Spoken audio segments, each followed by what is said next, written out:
Morning बच्चों, आज हम चैप्टर 9 सिकंदर का न्याय का जो क्वेश्चन आंसर डिस्कशन करेंगे। सिकंदर किसका ध्यान रखता था? सिकंदर किसी निर्दोष को सजा ना मिले उसका ध्यान रखता था। प्रजा किससे त्राही त्राही कर रही थी? एक भयंकर डाकू से प्रजा त्राही त्राही कर रही थी। डाकू सम्राट के सामने कैसे खड़ा रहा था? डाकू सम्राट के सामने निर्भय से खड़ा रहा था। सिकंदर किसकी निडरता के आगे बेबस सा लग रहा था? सिकंदर डाकू के निडरता के आगे बेबस लग रहा था। सही विकल्प पर टिक निशान लगाइए। सिकंदर कहाँ के सम्राट था? यूनान, इंग्लैंड, फ्रांस या कौशल? यूनान का।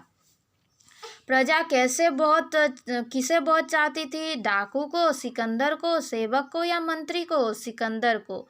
सिकंदर के चरणों में कौन झुक गया? दरबारी, मंत्री, सेवक या डाकू? डाकू। डाकू किससे जकड़ा हुआ था?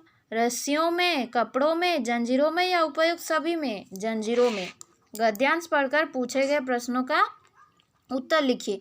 डाकू के इन शब्दों के साथ ही राजदरबार निस्तब्धता छा गया। सारे दरबारी और उपस्थित लोग की आंखें सम्राट के चेहरे के ओर जा टिकी। सभी यह सोचकर हैरान थे कि एक डाकू सम्राट के सामने इस तरह बोलने की हिम्मत कैसे कर सकता है। सिकंदर स्वयं सोच की मुद्रा में थे।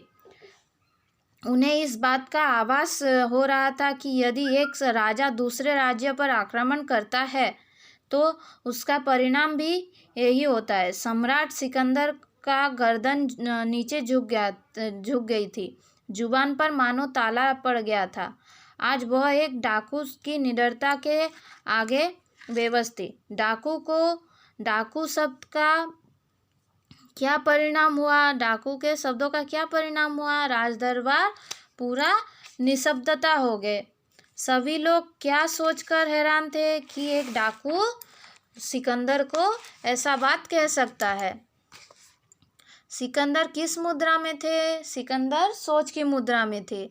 सभी लोगों के नजरें किस पर टिकी जा रही थी? सभी लोगों के नज़र सम्राट सिकंदर पर टिकी जा रही थी।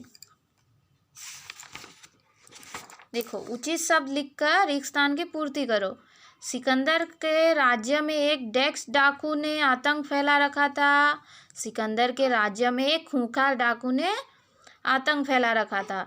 डाकू को अपने डेस्क से कोई मोह नहीं था। डाकू को अपने प्राणों से कोई मोह नहीं था।